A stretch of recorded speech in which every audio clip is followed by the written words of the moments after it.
Hello, I'm Adrian Finnegan. This is Counting the Cost on Al Jazeera, your weekly look at the world of business and economics. This week, blame it on Brexit. $1 trillion worth of assets shifted out of the UK will follow the money. Also this week, changes in the air. We'll take a look at trends shaping the airline industry in the year to come. Smarter and creepier. Internet-connected gadgets on show in Las Vegas. As things stand, in just 2 months' time, the UK will leave the European Union. The divorce is being viewed as a political issue, but its economic impact is undeniable. One industry in particular is bracing for a seismic shock. London's financial services industry, the square mile as it's known, is the beating heart of the UK's financial services industry, and its status as Europe's financial capital is under threat. A report published this week estimated that banks and other financial companies have shifted at least $1 trillion worth of assets out of the country and into the European Union. They're setting up new offices in places like Frankfurt. Joining us now via Skype from Lyon in France is Hubertus Vaeth. Hubertus is the Managing Director of Frankfurt Main Finance. Good to have you with us on Counting the Cost, sir. $1 trillion worth of assets have already been moved out of the UK. So Brexit is already having an impact on the UK's financial services sector. How much more money will be lost? This figure came out just a few days ago from eWire, and we expect at least the same amount of money to also be moved. We alone have very clear indications that about 800 billion of US dollars in assets will be moved into Frankfurt within this year. And what about jobs? How many are we talking about? Jobs being lost in London, jobs being moved from London to Europe, or jobs being created locally in Europe? Like you said, there will be various ways in which jobs will be impacted. The latest study, which came out by EY, said about 7,000 jobs are expected to be moved in 2019. I think that's a fair assessment. But first of all, already before, a few thousand jobs have been moved, and depending on the outcome of the final results, another couple of thousand jobs may or may not be moved, depending on that. How would that impact people having to move from London into continental Europe? These are very hard estimate to make because the majority of financial institutions will try to recruit on the continent. You do not find a stampede of people that line up a queue because for moving. London is a very attractive city. It's a very attractive financial center, and it will remain to be though.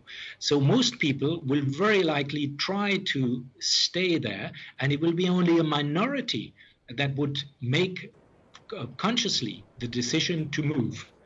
And but what we see is particularly people who originally come from continental European countries, their willingness to move is quite high, much higher than logically people who are born and raised in the UK. And what impact is Brexit having so far on companies on the continent, particularly in Germany? It will have a significant impact on corporates. Why is that the case? London, as of today, is particularly for the global companies, the place to go to find financing, particularly international, large financing, to do risk management. And they will have to shift some of that business because London is likely going to lose its so-called passporting rights. These passporting rights would allow financial institutions in London to sell these services onto corporations on the continent. Not all, but some of that would be questioned, and some of that would be lost, those rights. So the companies will then have to relocate some of those financing activities onto the continent. The most prominent example is likely going to be so-called interest rate derivatives, where companies insures themselves against changes in interest rate by futures and options and OTC derivatives, this is very likely having to be moved onto the continent. And that's what we see a lot of companies are already in the process of doing. I want to ask, Hubertus, why all of this matters to people like you and me and anyone watching. London's financial services industry pumped a lot of money back into the British economy. Could Brexit trigger a recession in the UK? And what's the financial outlook for Germany as well? Is that country teetering for a technical recession, teetering towards a technical recession? Well, it certainly does harm to the UK economy. And looking from the outside, one may wonder why obviously the UK is doing harm to itself in that situation. But that is something which is to be given because the people voted, and at the end of the day, the people, the parliament, will have to come up with a final decision. We're not questioning that, and like I said before, we still do not know the final outcome. If we will end up with something like the Norway model, which cannot be ruled out. We cannot even rule out a second referendum. I don't consider it to be very likely, but I would certainly not rule it out. Then a lot of these negative impacts may be rolled back. So we'll eventually will not have them. But why is that going to happen? Well, it's a political decision at the end of the day. And how is it going to impact Germany? Overall, the impact is bad. We very clearly believe that Brexit is bad for the European Union, it's bad for Germany, but it's worse of all for the UK. Hubertus, great to talk to you. Many thanks indeed for being with us. Thank you very much.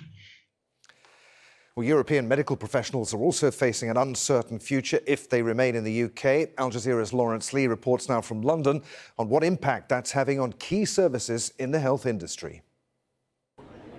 Remember this? It was one of the reasons Leave won in the Brexit referendum. Take back all the money the UK gives to the European Union and spend it on the British Health Service instead. It proved a very powerful message. But how to square that with Alessandro's story? By the time he'd left Italy for London, he had a master's degree and 4 years specialist experience in mental health nursing. His starting salary in Britain was around $25,000 a year. Under the government's new proposals, he would never have been allowed into the UK because that salary would be too low for him to get a work permit after Brexit. And who is going to pay for the visa, for working visa in the future? So obviously a lot of people decide to don't apply, and meanwhile in this period just 900 nurses they sign up for a job in the UK rather than the 10,000 in 2 years ago. As it stands, there are 100,000 unfilled roles in the British Health Service, and dire warnings abound of a looming crisis as European nationals leave the country. The Royal College of Nursing is so worried it has joined the campaign for a second referendum, calling for a rethink about leaving the EU at all. There's something quite challenging about thinking that highly skilled always means highly paid. And what we need to do is really think about, in the public sector, what is the value that people bring? And that value isn't always in monetary terms. It's often in terms of the skills that they have. So I think we need to think differently. What's happening in the health service reflects a bigger question. Is immigration really the problem Brexiters say it is? There are two entirely conflicting narratives at play in the UK at the moment. One, the government arguing that there is far too much European migrant labour and is taking away jobs from British people. But at the same time, the government congratulates itself on having record low unemployment. It does rather raise the question, if the government does what it says it wants to and reduce European immigration by 80%, then who exactly is going to do all the work? There's an argument in Cabinet between people who really care far more about restricting immigration than about the UK economy, led by the Prime Minister, and most of the rest of the Cabinet, and of course the business community, who want to make preserving the interests of the UK economy the priority. And that fight just hasn't been resolved. Having argued that the UK was at breaking point because of uncontrolled immigration, politicians are now presented with a chance of reducing it enormously. If that happens, the country will find out whether migrants are such a problem after all. Still to come on Counting the Cost, Greece's crowdfunding plea to buy new warships. But first, last week we had a shock profit warning from Apple. This week, Samsung Electronics cut its revenues and profit forecasts. The South Korean tech giant is the world's largest smartphone maker. It's predicting a drop in fourth quarter profit because of weaker demand for its chips and a competitive phone market. Al Jazeera's Rob Reynolds gauged the mood at the Consumer Electronics Show, which kicked off this week in Las Vegas. 4,000 companies from dozens of countries rolled out new products at the Consumer Electronics Show. LG's new flexible TV screen made a big splash. LG has an OLED TV, 65 inches, that rolls down and disappears from view into a box. That is the first rollable, flexible screen that we've seen produced from a major television manufacturer. The price tag, around $3,000. This year, there's an air of anxiety in these corridors. Tech stocks have been tumbling on Wall Street. Apple made a surprise announcement it would miss sales targets, blaming weak demand in China. Chinese telecommunications giant Huawei is here, even though its chief financial officer is under house arrest in Canada, fighting American efforts to put her on trial for fraud. No major Chinese tech executives are attending CES. Giant tech companies are displaying smart home devices, face recognition systems, and more big-picture products. And then there are guys like Gal Rozov, who got tired of folding all his kids' laundry. We have piles of laundry always waiting to be folded. Who doesn't? Rozov's appliance, called Foldamate, will go on the market later this year, priced at about $1,000. On the quirky side, CES 2019 features wearables for pets, smartphone-controlled doggy doors, and a baffling proliferation of internet-connected intelligent toilets. There are plenty of items here that are fascinating, and some will prove to be big hits with consumers. Others, frankly, nobody really needs. But there's no truly revolutionary technology on display here at CES. In fact, many analysts would argue that the last really big innovation was the smartphone introduced by Apple nearly a dozen years ago. The next big wave might be household devices with advanced artificial intelligence, or AI. This is one example. EleQ, billed as a digital companion for elderly people living alone. I try to be a friendly, intelligent presence in your day-to-day life. Companies are charging ahead with AI that will become deeply embedded in people's lives, all with little regulation or public debate. The impact of this technological evolution will change human relationships and society in the coming decades, for better or for worse. These days, the buzz in the motoring sector is all about self-driving electric cars. Meanwhile, traditional car makers are under pressure to stay profitable. If they don't, thousands of jobs around the world could be at stake. This week, Ford said that it's shifting gear and restructuring its entire operation in Europe. The revamp is likely to result in thousands of job losses. The car manufacturer employs approximately 53,000 people in Europe across 15 plants. Britain's biggest car maker, Jaguar Land Rover, is also set to announce cuts. Al Jazeera's Neve Barker reports.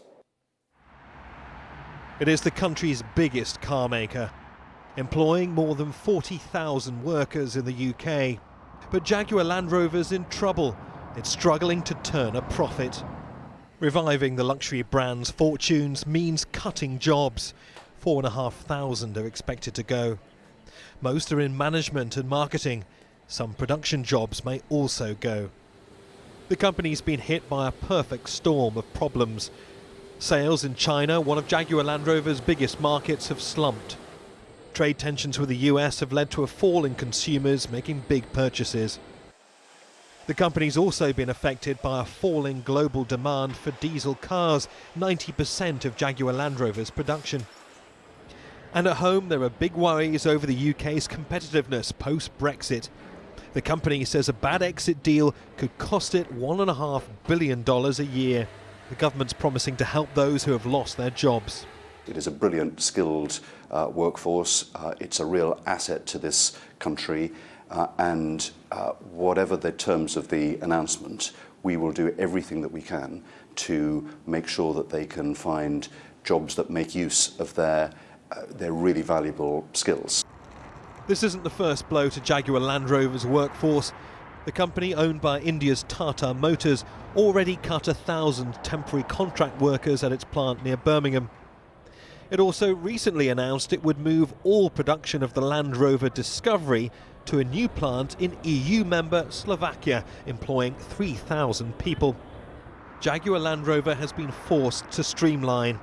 It is the painful reality of uncertain times, costing thousands of people their livelihoods. Staying with transportation, illegal drone use hitting UK air departures, Brexit, worries about the global economy, volatile fuel prices, and an ongoing blockade here in the Middle East. Challenges are already mounting up for the aviation industry in 2019.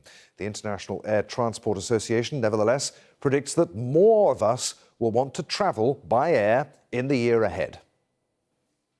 Well, joining us now from London is Peter Morris. Peter is a chief economist at Flight Ascend Consultancy. Peter, good to have you with us on Counting the Cost. Before we talk about the outlook for the aviation sector in 2019, let's deal with the question that everybody wants answered.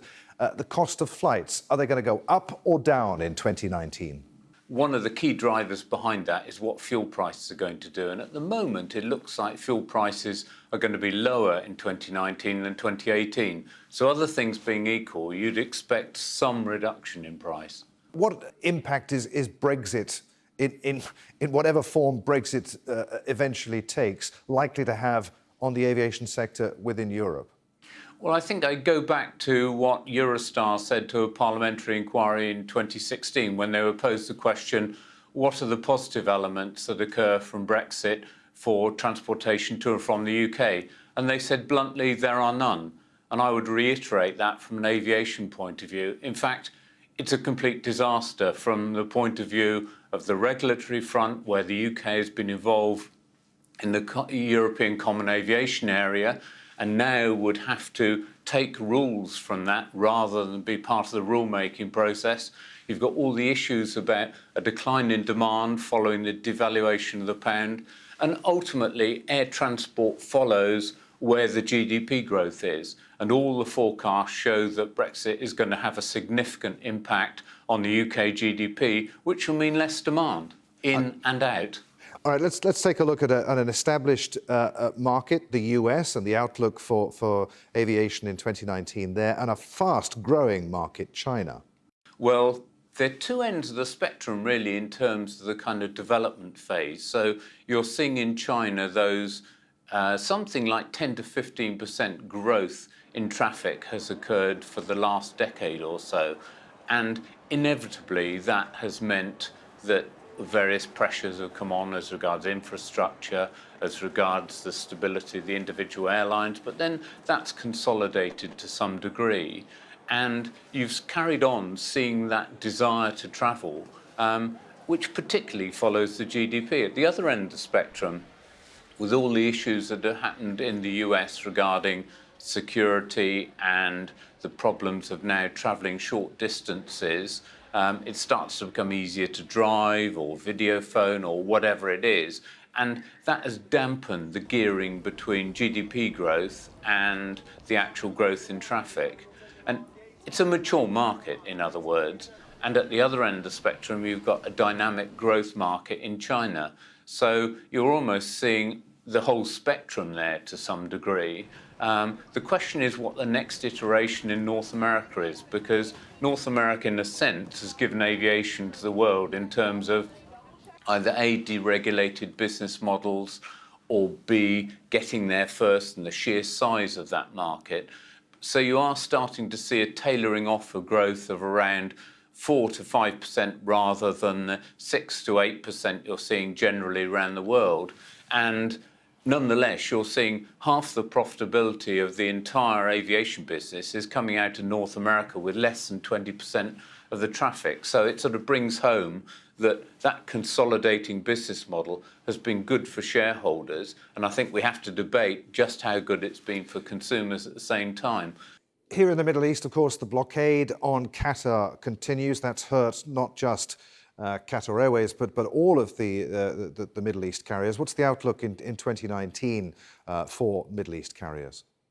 Well, there needs to be a resolution of those political problems, and obviously that isn't something the aviation business is going to do of its own self. But it's damaged the business of all the major players in the Middle East, and it's damaged their economies as well. So, to my mind, looking from the outside, there has to be some kind of resolution in order to facilitate the kind of levels of growth that Middle East carriers saw before that did actually change the shape of aviation for the better. It provided more customer choice from more destinations, more origins around the world. And at the moment, you've got the problem that with aircraft orders going through and the aircraft being delivered, the question is where those carriers are going to put those aircraft on the routes. And it's becoming challenging while you have these political issues. Peter, great to talk to you on Counting the Cost. Many thanks indeed for being with us. Thank you. Finally, this week, Greece is asking its citizens to contribute some of their own money so that it can buy new warships. And it may have to look abroad for funding. Al Jazeera's John Soropoulos reports from Athens. Greece's 13 frigates form the backbone of its navy, but they are now 3 decades old. Refitting them would cost more than half the price of a new fleet and without the capabilities. So the Hellenic Navy is looking for a brand new fleet, and it's taking donations. I call on Greek ship owners and Greek citizens to contribute something from their surplus in a special account set up to acquire a new fleet of frigates and a new flagship. Greek defence spending has fallen by 40% to $6 billion during a decade of recession. And even though it's still one of the biggest spenders in NATO, Greece says it cannot afford new equipment. And its traditional rival, Turkey, now spends 3 times as much. The problem is Greeks already have the highest taxes in Europe in an attempt to pay off the national debt. And half the population still owes the government money. No, I won't contribute. The country has much bigger priorities than buying weapons. We need better salaries, better pensions, better health care and education, all the things that make a country civilized, and where Greece has fallen behind. The European Union is a real union. It will help with our defence. Complicating matters, 2 former defence ministers are now in jail for embezzlement, one of them for the contract that upgraded the frigate fleet. With Greeks overtaxed at home, the Defence Ministry is looking to Greeks living abroad and the merchant shipping community. These communities produced a rescue plan once before. It was a donation of 7 million gold francs that enabled Greece to make a down payment of almost a third of the value of this armoured cruiser in 1910. The George Averof bore the name of its benefactor and helped Greece defeat the Ottoman Empire a second time and double its territory in the Balkan Wars. Now, as then, the Navy wants to extend its range, this time to cover its exclusive economic zone, or EEZ, as well as that of Cyprus, where hydrocarbons have recently been discovered. Well, supposedly one of the reasons the Greek fleet wants to update and wants to revise upwards is the fact that it's now being called upon to safeguard the EEZ between Greece and Cyprus, which is in the East Med, very far from where it's used to prowling, and essentially becoming from what they call a green water navy to a blue water navy. Greece has long relied on the generosity of individuals, and Greek shipowners are constantly helping the armed forces. But fleet renewal costs many billions of dollars. To cover it, Greece will need friends as well as family. And that's our show for this week. If you'd like to get in touch with us about anything that you've seen, you can contact me directly. I'm at A Finnegan on Twitter. Please use the hashtag AJCTC when you do. Or you could drop us a line. Counting the Cost at aljazeera.net is our email address. As always, there's plenty more for you online at aljazeera.com/CTC. That takes you straight to our page, and there you'll find individual reports, links, even entire episodes for you to catch up on. But that's it for this edition of Counting the Cost. I'm Adrian Finnegan from the whole team here in Doha. Thanks for being with us. The news on Al Jazeera is next.